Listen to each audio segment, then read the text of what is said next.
Bom dia, gente. Tudo bem? 10h15. Acabei de sair de uma aula, estou entrando aqui com vocês na outra.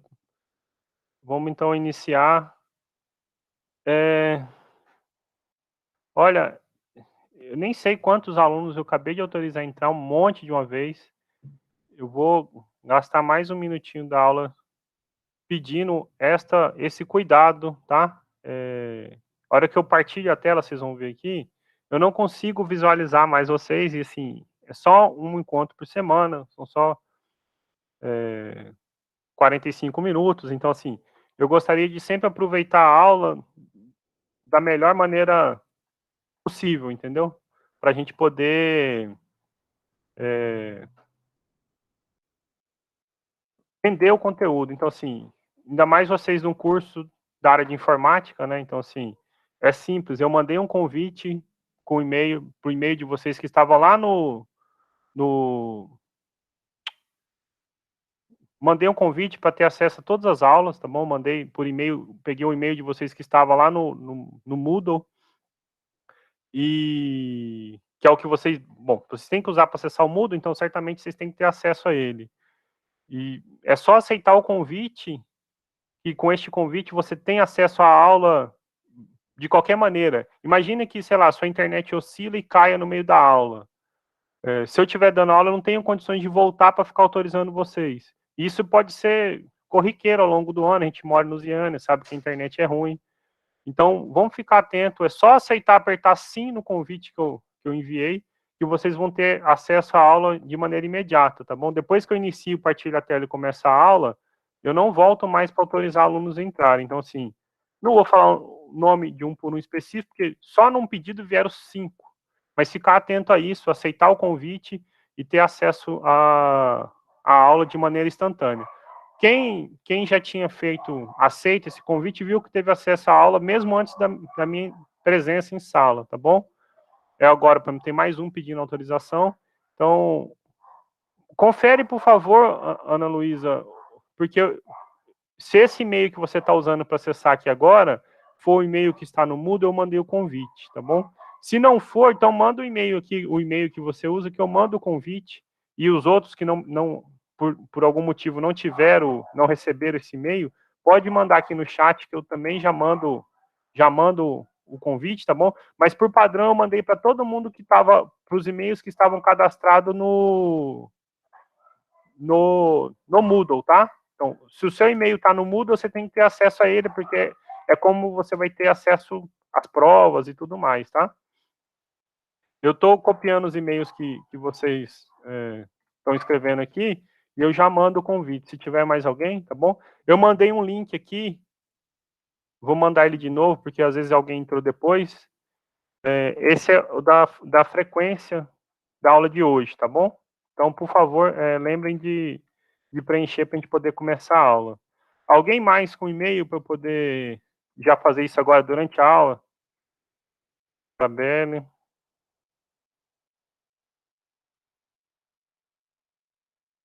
Mais alguém? Então, os outros se receberam, por favor, confere lá, procura pelo meu nome ou pelo nome da disciplina de estatística, no e-mail que está no Moodle de vocês, que é como facilita para vocês poderem ter acesso à aula, tá bom? Se eu vou mandar esse e-mail agora, se esse e-mail não chegar para vocês, é porque eu já tinha enviado o convite, aí você não consegue convidar 2 vezes, fica pendente o convite, tá? Então, fiquem atentos, eu antes de começar a aula, vou mandar esse convite.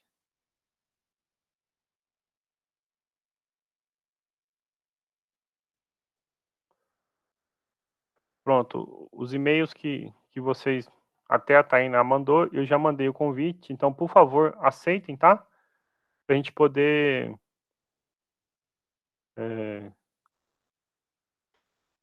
dar sequência ao conteúdo, tá bom? Olha, então, hoje é a nossa aula 2, tá? Mas, de fato, é a primeira aula de conteúdo, tá? Então, a gente vai ser apresentado essas noções de estatística, e como eu falei, nós vamos gastar esse primeiro bimestre numa revisão, tá? Então, por que, novamente, né, explicando o motivo dessa revisão. Nos estatística, então, a gente vai trabalhar com conceitos relacionados a porcentagem, a frações, e então é importante que o aluno ou a aluna tenha esse conhecimento prévio, tá? Se você tem alguma facilidade, não tem problema, aproveite para fazer uma revisão, tá bom? Pelo que eu andei olhando aí, são dos temas que mais tem caído no Enem, essa parte de estatística, de frações, números diretamente, inversamente proporcionais, tá bom? Então, a nossa revisão vai morar dentro desse mundo de frações, porcentagens, razões e proporções, tá bom? São conceitos estudados inicialmente no ensino fundamental, vistos o ano passado em Matemática 1, mas até pela modalidade de ensino, então eu vou optar por fazer essa revisão, tá bom? Eu deixei para vocês, assim, vou deixar a recomendação, eu vou só mostrar a apresentação aqui rapidão, que é para que vocês leiam, tá? Até para vocês terem acesso ao que foi gravado.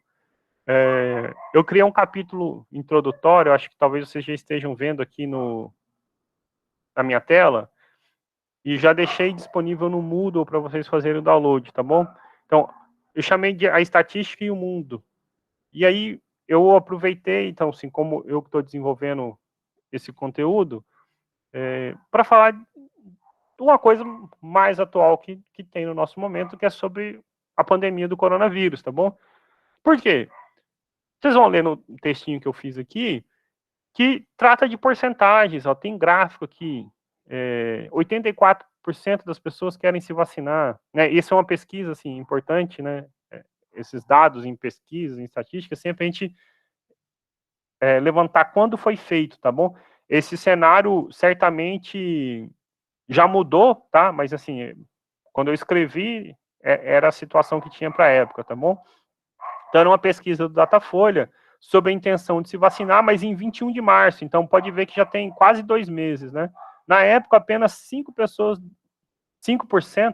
perdão, das pessoas haviam se vacinado. Hoje tem bem mais do que isso, tá bom? E esses se vacinaram aqui na pesquisa era primeira dose, porque nem se falava ainda em iniciar uma segunda dose. A gente sabe que hoje mais gente já tomou primeira dose, um percentual grande também já tomou segunda dose. Mas então, o que essa pesquisa dizia era que 84% das pessoas queriam se vacinar, 9% não queriam se vacinar, 5% já tinham se vacinado e 2% não sabiam responder, isso à época da pesquisa, tá bom? E aí, o que eu deixo, né, de questão aqui é o seguinte, já pensou como essas pesquisas são feitas, né? Então, de que maneira que a gente faz essa pesquisa? Como é possível entrevistar toda a população brasileira para saber a porcentagem de pessoas interessadas em vacinar? Então, na verdade, assim, melhor dizendo, será possível entrevistar todo mundo para a gente poder chegar nesse percentual? Aí eu comentei também na aula passada, né? Se a gente fosse tentar entrevistar todos e gastasse 1 segundo para entrevistar um por um de cada brasileiro, nós levaríamos mais de 6 anos para fazer isso. Então, assim, não é possível entrevistar todos, tá certo? Você tira uma amostra, ou seja, uma parcela do todo, tá bom? Então, o que a gente vai ver nesse breve curso é que não é necessário entrevistar toda a população para chegar a uma determinada conclusão sobre ela. Esse tipo de conclusão é o objeto da estatística, tá bom? Então, a estatística trata sobre tentar, de alguma maneira, dizer como a população quer se comportar, ou numa pesquisa de intenção de votos, ou em outros, como, por exemplo, a vacinação, sem ter que necessariamente entrevistar todo mundo, tá bom? Então, numa ideia inicial, a gente pode entender a estatística como um método de estudo, tá bom? A gente pode entender, então, como um método de estudo de comportamentos coletivos, cujas conclusões são traduzidas em resultados numéricos e gráficos, né? Porque, assim, não basta só dizer numérico, o gráfico chama aos olhos, né? Para a gente, mesmo que a gente não entenda de vacina, a gente não saiba se quer se vacinar ou não, olhando para um gráfico, a gente vê que naquele momento, em 21 de março, tá bom? a maior parte das pessoas queria se vacinar. Ok? E o que a gente tem acompanhado é que esse número tem crescido ainda mais, assim como quem se vacinou, tá bom? Então, isso dá um comportamento interessante para a gente, tá? Outro assunto relacionado à estatística, tá bom? Então, assim, de novo, fala sobre porcentagem, é um tema meio polêmico, e eu não quero abordar a polêmica, mas sim sobre como que é feito isso, a eficácia das vacinas, tá bom? Então, assim, de novo, é um outro tema que a estatística trabalha. Então, essa questão remete a dado estatístico, ou então outra questão que remete a dado estatístico é a eficácia das vacinas, tá bom? Que estão disponíveis, tá bom? Para vacinar a população brasileira. De novo, então, assim, eu deixo uma observação em que eu comecei a elaborar esse material em março, né? Ainda de férias, pensando nesse curso. Então, hoje pode ser que esses dados tenham mudado, tá? E pode ser que tenha outras vacinas disponíveis, tá bom? Mas tudo é da época. Observe que eu tenho sempre botado aqui, ó, de quando são esses dados, tá bom? Então, isso é importante porque essas coisas. Então, uma diferença de estatística para matemática em geral é que a matemática é precisa. Precisa no sentido de que 1 mais 1 é 2 sempre, né? Não importa se é uma pessoa mais uma pessoa, uma laranja mais uma laranja, ou R$1 mais R$1. Isso é uma regra que é universal. 1 mais 1 é 2, 5 mais 5 é 10 e assim sucessivamente. Já para a estatística, esses dados mudam de acordo com o comportamento das pessoas, porque como a gente observou aqui, é um método de estudo de comportamentos coletivos. Algo que vale hoje, uma pesquisa que vale hoje, daqui uma semana pode não valer, ou pode mostrar sua tendência reforçada, tá bom? Então, tenham em mente isso. Mas, então, quando eu preparei, essas eram as vacinas disponíveis e os percentuais de eficácia delas também, tá bom? Então, a questão da vacinação contra o novo coronavírus, até o momento, é politizada, tem diversos argumentos a favores e contras, tá bom? E a gente tem que tomar cuidado, até eu comento aqui, tal das fake news, as notícias falsas. E aí, então, como eu digo, né, se sentar um texto de matemática, a gente não vai entrar nesse debate, a gente só vai focar no tema que é a eficácia, tá bom? E aí a gente vai tentar entender o que é eficácia, para mostrar de novo a importância da estatística e justificar essa revisão antes de partir para a estatística propriamente. Então, atualmente no Brasil, quando escrito o texto, então em março, temos as seguintes vacinas aprovadas para uso emergencial e uma delas para uso definitivo aqui, tá bom? Então, a Coronavac, a AstraZeneca, a Pfizer BioNTech e essa, acho que é Janssen que fala, não sei como é que fala. E aí tem as respectivas eficácias, 50%, 70%, 95% e 66%, de acordo com as referências, tá bom? O interessante é que vocês baixem esses arquivos, para quê? Para que vocês possam consultar. Eu não estou tirando nada de cabeça, eu pesquisei em internet, ok? As fontes à época, tá bom? Então, tem as datas aqui, é importante observar, dizendo, então, dessas eficácias, tá bom? Mas para a gente, então, aqui, o que significa dizer que uma vacina, por exemplo, tem eficácia de 90%, ok? Observe que nenhuma dessas aqui tem 90, tá? Eu estou só, então, explicando como que é feita essa continha. E como esses números são obtidos, tá bom? Então, a eficácia de uma vacina é a capacidade da mesma em prevenir a enfermidade contra a qual ela deve ser usada, ok? Por exemplo, quando diz que uma vacina tem 90% de eficácia, significa que 90 em cada 100 vacinados ficam protegidos. E 10 podem adoecer, ok? Não quer dizer que eles vão necessariamente adoecer, mas 90 vão ficar protegidos e 10 eventualmente podem adoecer, tá bom? Aqui, então, observado esses dados, eu tirei desse link aqui, da referência 11, aqui eu deixei um hiperlink para vocês, se vocês clicarem, eles são remetidos direto ao texto.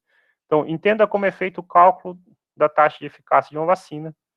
Tem toda a explicação aqui, então, sobre a Anvisa, alguns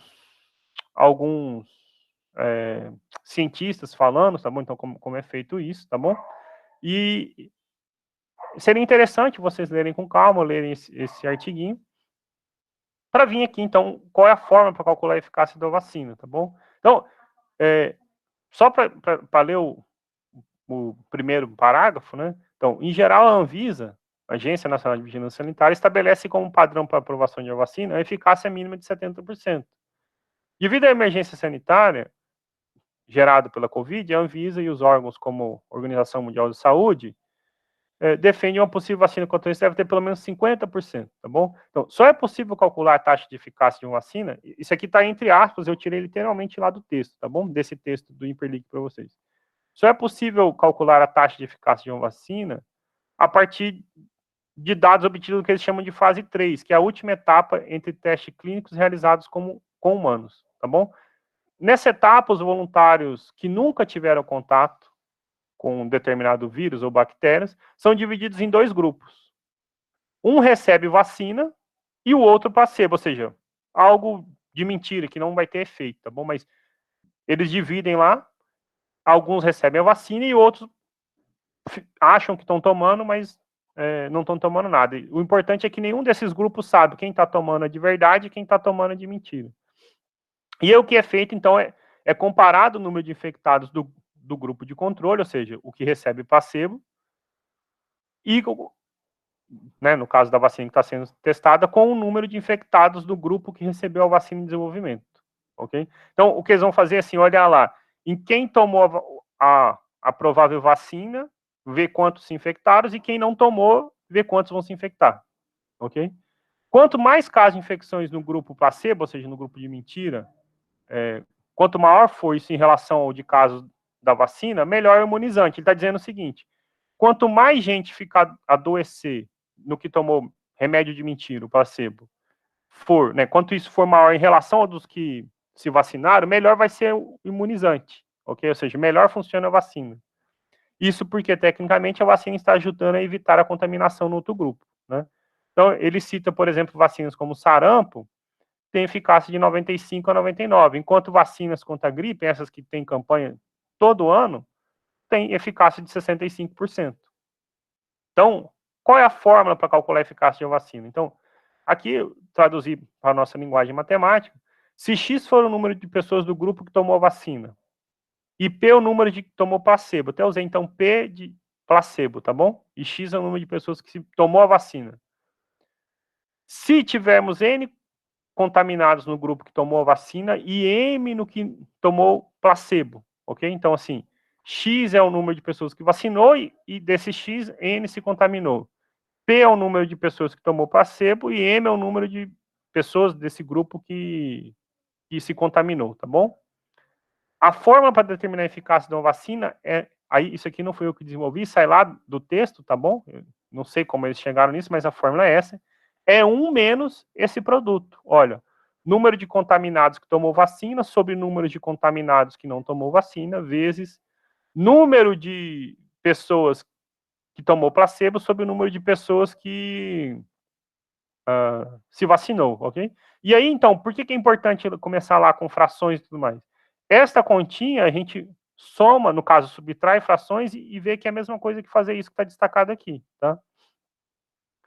Normalmente, eles escolhem a quantidade de pessoas bem próximos, ou seja, costuma mais ou menos dividir ao meio, metade toma vacina, metade toma placebo. Normalmente, P é quase igual, porque pode ser assim, sei lá, vamos supor que sejam 300 pessoas. Sei lá, 152 tomam vacina e 148 não. Então, é bem próximo, tá bom? Esse quase igual é porque a linguagem deles lá não é matemática, então é próximo, tá bom?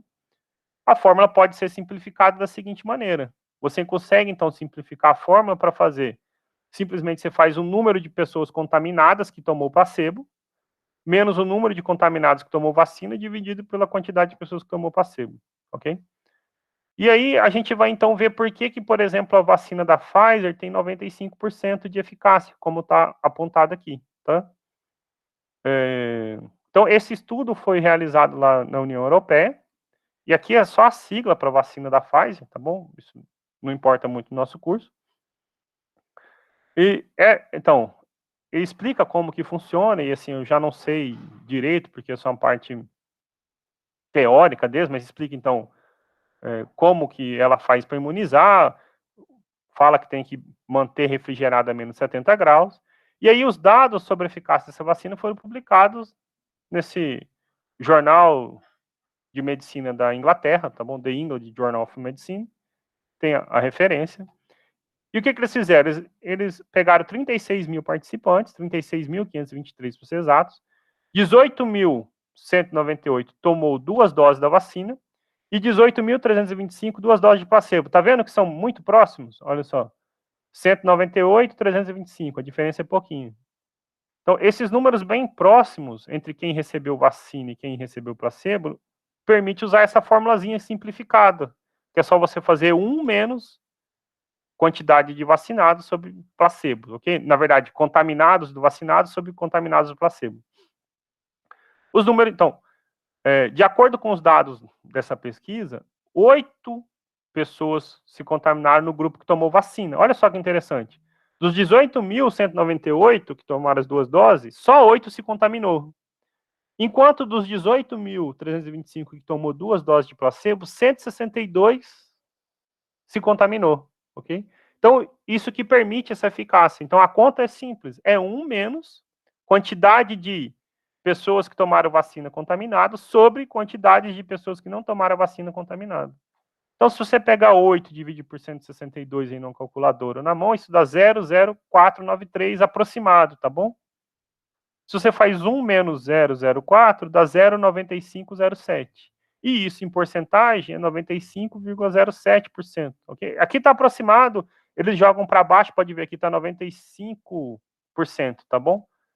95,07 a 95%, arredondamento, tá? E aí, bom, o texto continua, tá bom? Então, assim, a gente pode observar que tais dados não passam pela análise de toda a população de um país, tá? Então, de novo, a gente está pegando um grupo de amostra, coletando dados para levar isso de modo geral para todo mundo. Sequer passa por analisar um estado ou uma cidade inteira, tá bom? A gente analisa só um grupo determinado de pessoas. E, diante da necessidade global de desenvolvimento de uma vacina segura para...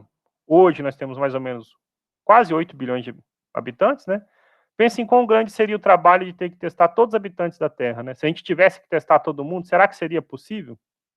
E aí, de novo, eu deixo aqui a informação, né? Se a gente gastasse 1 segundo para testar cada habitante, nós levaríamos mais de 247 anos para testar toda a população. Não faz sentido, pensa, a gente ia ficar quantos anos parado sem fazer nada? 250 anos, a população ia morrer. Pensa, se a gente fosse testar um por um, quando a gente terminasse de testar todo mundo, a pesquisa já não ia valer mais, porque todo mundo que foi testado anteriormente já morreu, né? Então, assim, não teria serventia nenhuma, né? Isso inviabiliza, então, na prática, você testar todo mundo, né? Mesmo se a gente, né, concentrasse só no Brasil, a população agora é de mais ou menos 212 milhões de habitantes, como eu falei lá atrás, a gente gastaria mais de 6 anos para realizar esse teste, tá bom? De novo, supondo que gastaria 1 segundo para testar cada pessoa. Então, saber como escolher grupos específicos e desenvolver uma forma de realizar esses estudos seguros é o que permite apresentar esses dados de forma mais segura à população, ok? E também aos governantes que são responsáveis pela essa análise e tratamento de dados. E isso que é importante da estatística, tá bom? A análise e o tratamento desse dado, porque diante desse dado, as pessoas podem se planejar, os governantes podem se planejar, tá bom? Note que, em geral, trata-se de informações que são importantes no nosso cotidiano. Apresentar resultados de pesquisa, de intenção de votos, uma coisa que é importante. Eficácia de vacinas, como foi o que a gente abordou aqui agora. Número de pessoas desempregadas, ok? Isso permite dar uma noção da economia. Percentual de pessoas contaminadas por diversos tipos de doença, pensa. AIDS, câncer, etc, tá bom? E por que isso é importante? Políticas, né, por exemplo, você precisa saber o quanto destinar de recurso para determinada cidade ou estado. Então, saber mais ou menos, ter uma previsão, se você sabe mais ou menos quantas pessoas precisam se tratar de uma doença como essa, e mais ou menos quanto é o tratamento para cada pessoa, então o município, ou o estado, ou o país, sabe o quanto mais ou menos precisa para manter um ano atendendo as pessoas, tá bom? E isso são diversos tipos de políticas, tá bom? O número de pessoas com baixa renda que precisam de determinados programas de auxílio. Então, pode ver que a estatística atua nessas áreas mais amplas possíveis, tentando dar essas informações por meio de grupos menores, tá bom?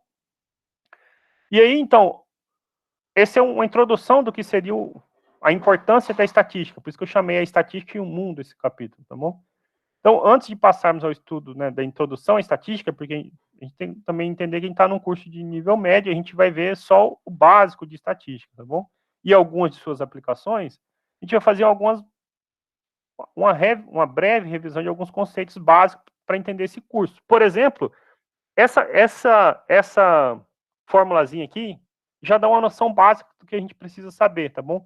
Se você entende bem como somar fração, se você entende que 0,9507 significa 95,07%, você está ok, você pode passar tranquilo nessa revisão, tá bom? Vai ser objeto de prova também.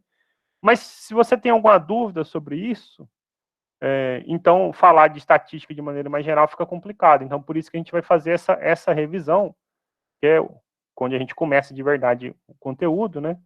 Que é falar um pouquinho de frações, de porcentagem, de razões e proporções, tá bom? Eu vou tirar a tela aqui agora e vou voltar lá para minha mesinha onde eu uso para dar aula, tá bom? Deixa eu ler só o que escrever aqui. Pedro perguntou qual é o dado de não morrer. Como assim, Pedro?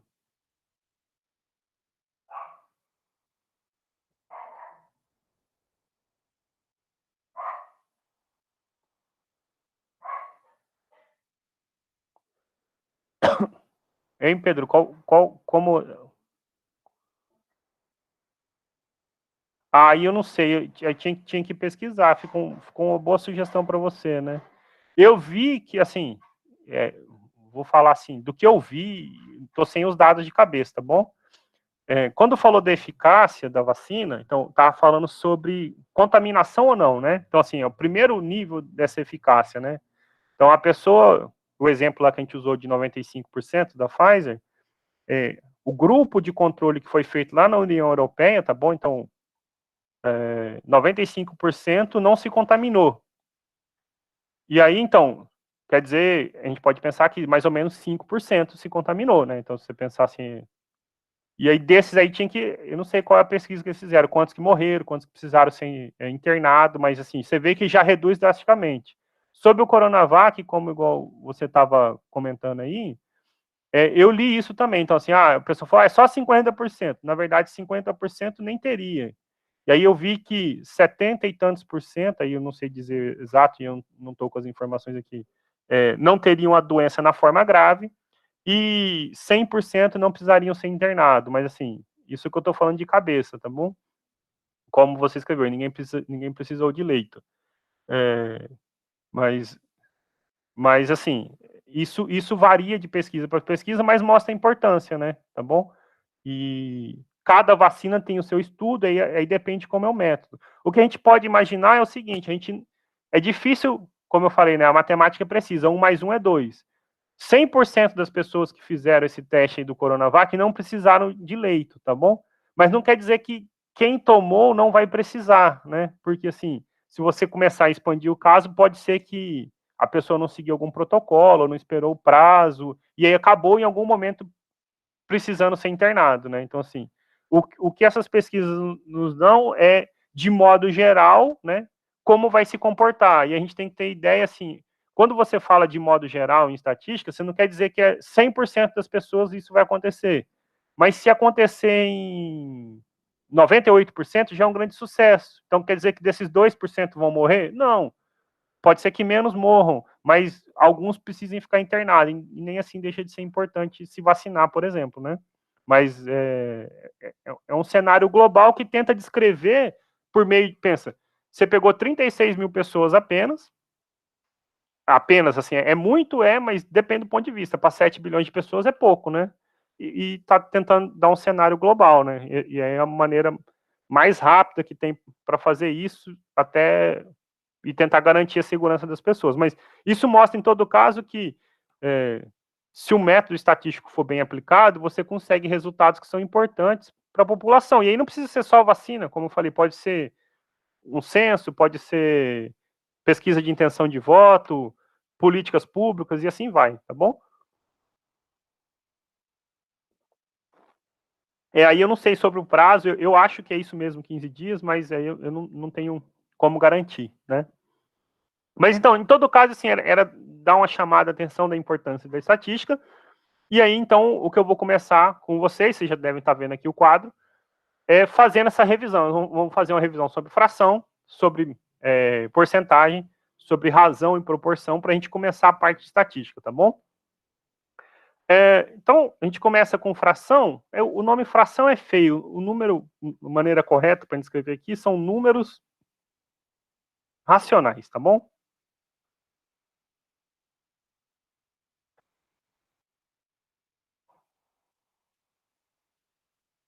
Em todo caso, gente, esse texto que eu li para vocês aí, que eu li meio acelerado e um resuminho, eu deixei lá disponível para vocês poderem fazer o download e lerem. Se alguém tiver algum comentário, algum erro, porque assim, eu também não tenho quem faça a revisão nem nada, eu agradeço depois, tá bom? Então nós vamos começar com os números racionais, como foi o nosso objetivo falar sobre então as frações, tá bom? Nós queremos falar sobre as frações.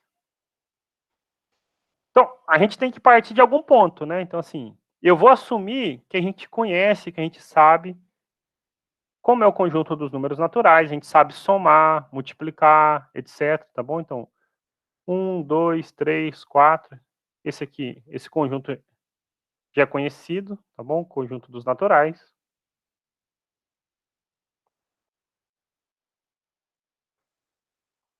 E o conjunto dos inteiros, tá? Então, assim, quando eu digo que eu estou assumindo, quer dizer que, então, a gente sabe multiplicar, conhece as regras de sinais, isso é muito importante, tá bom?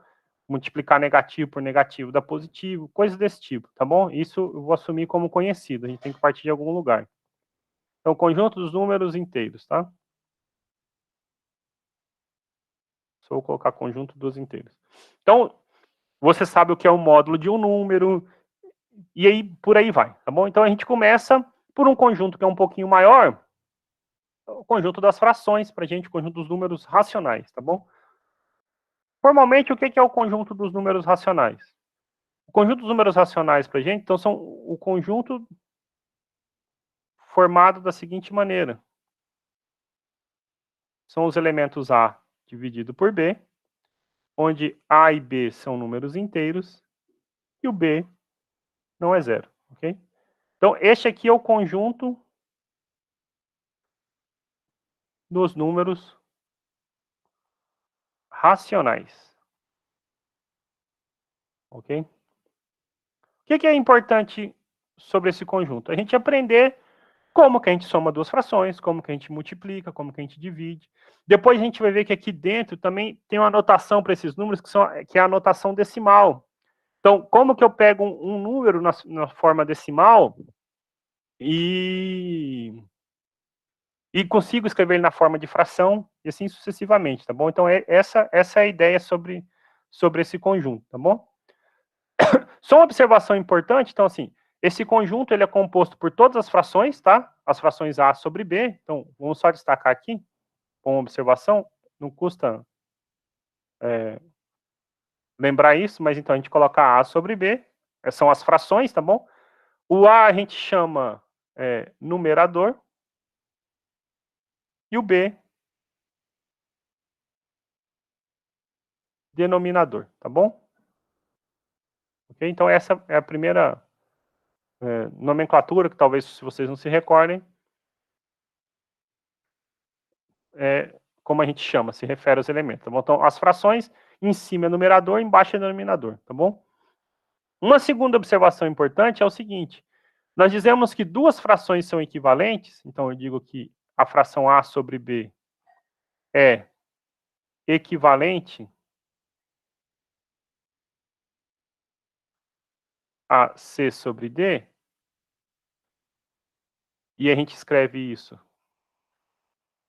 denotando por AB igual a CD, se A vezes D for igual a B vezes C.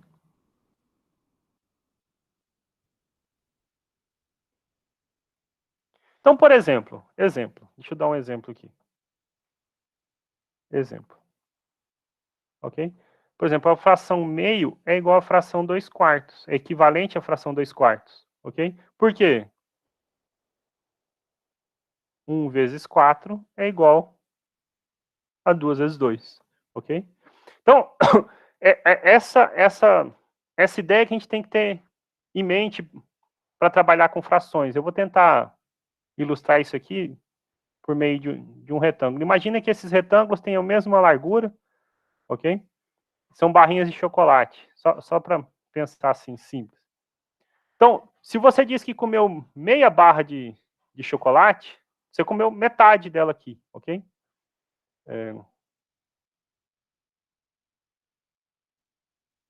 Então você foi lá e comeu metade.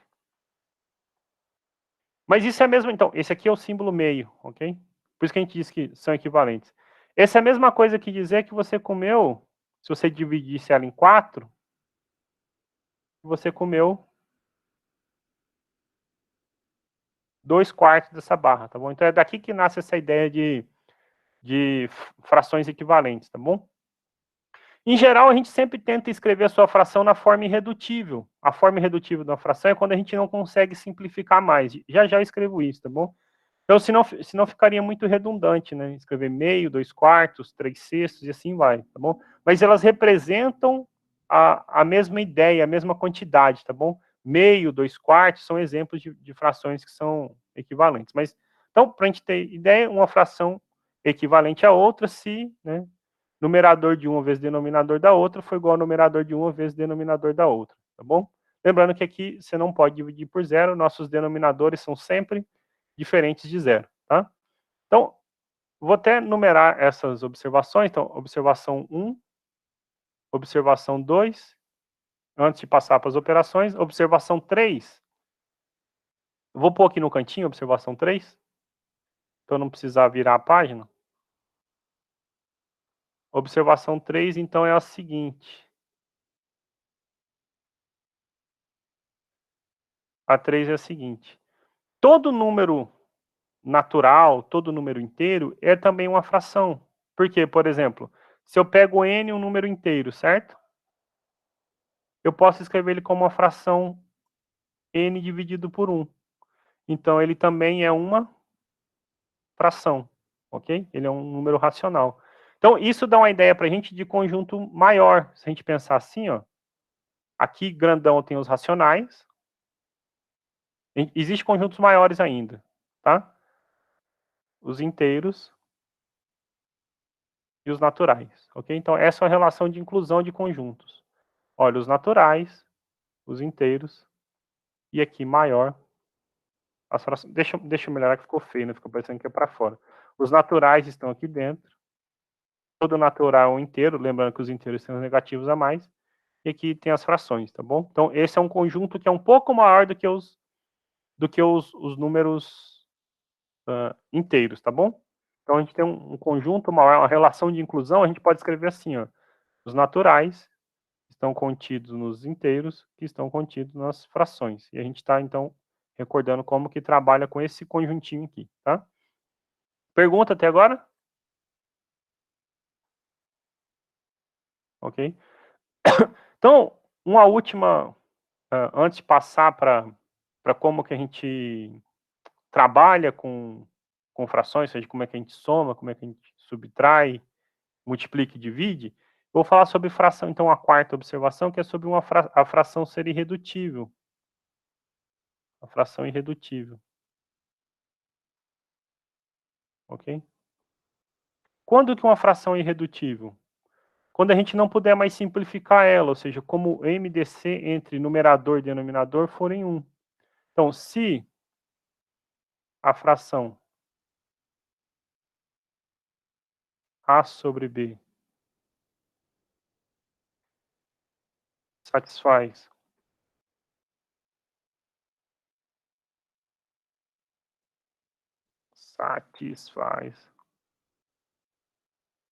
é, gente, eu vou reforçar porque talvez vocês não tenham visto com essa notação. Isso aqui significa o MDC entre A e B, tá bom? Ok? Se o MDC entre A e B é 1, então a fração é dita irredutível.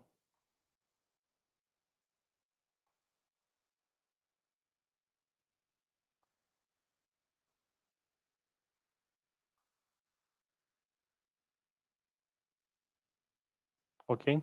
Então, exemplo de uma fração irredutível.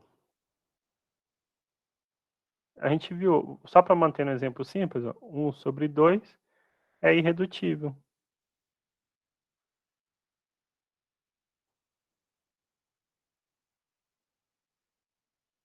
Ok? Por quê? O MDC entre 1 e 2 é o número 1, né? Ok? O máximo divisor comum entre 1 e 2 é o número 1. 2 quartos não é irredutível, certo?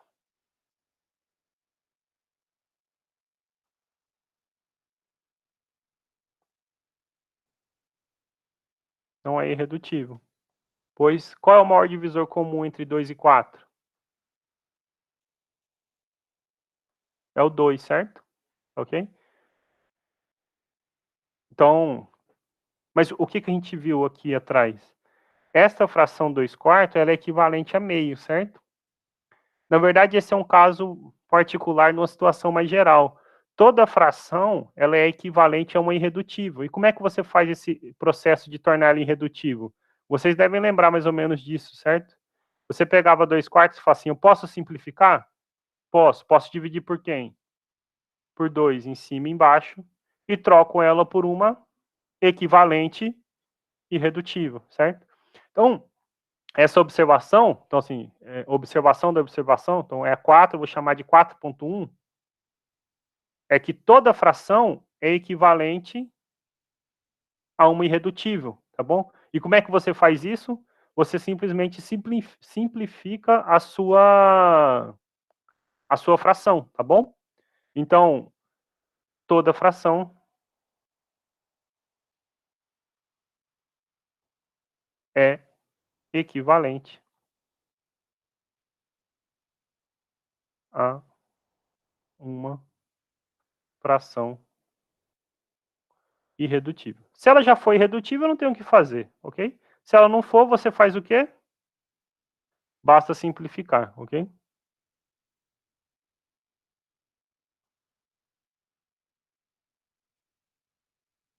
Então, basta você simplificar, lembrando o exemplo que a gente fez aqui, tá?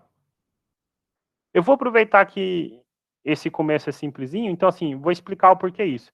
Imagina que eu tenho, então, uma fração A sobre B, e que, então, elas têm um máximo divisor comum diferente de 1. Por exemplo, 2 e 4 tem um MDC igual a 2, tá bom? Então, se o máximo divisor comum entre A e B for um valor D, por exemplo, o nosso valor 2, o que a gente sabe? A gente sabe que o D divide A e o D divide B. Então, quer dizer que A é D vezes um número. E o B é D vezes outro número, certo? Agora, o que é importante? O M e o N aqui, eles têm máximo divisor comum igual a 1, ok? Então, a gente pode pegar a fração A sobre B e reescrevê-la como D vezes N, ou, perdão, D vezes M sobre D vezes N. E agora você pode fazer o quê? Simplificar o D, obtendo M sobre N, onde Mn é 1. Ou seja, você escreveu A sobre B como uma fração irredutível. Foi isso que a gente fez aqui de maneira escondida, para eu poder encerrar a aula, olha só. Tinha 2 e 4, certo? 2 era 2 vezes 1, e 4 era 2 vezes 2. E a gente fez o quê? Simplificou o 2, ou seja, simplificou o MDC, obtendo a fração meio, tá bom? Essa aula de hoje, então, a gente já vai encerrando, porque vai dar 11 horas. Na próxima aula, então, eu vou fazer mais alguns exemplos com vocês e a gente vai falar sobre operações com frações, tá bom? Também vamos falar sobre as dízimas periódicas. Eu vou deixar, então, como exercício para vocês, que eu deixo as notas de aula, tá bom? Qual que é o exercício para vocês? Além de ler aquela notinha que eu li no início da aula de hoje, é ler o seguinte: é ler a página 6, eu vou escrever, página 6, só estou folheando aqui, 7, 8, 6, 7 e 8 das notas de aula, tá bom? Então, para a semana que vem, vocês têm, então, além das notas, tá bom? Ler, então, páginas 6, 7 e 8 das notas. Se por acaso isso estiver tranquilo para você, pode passar para os exercícios, não tem problema não, e qualquer dúvida me procura também, tá bom? Alguma pergunta? Comentário? Tá ótimo. Então, o começo é sempre assim, não deixem acumular, aproveita que não tem dúvida, vai resolvendo os exercícios, e porque quando assustar o conteúdo foi embora, tá bom? Eu vou parar a gravação, espero que vocês tenham respondido a chamada, tá bom? E a gente se encontra semana que vem.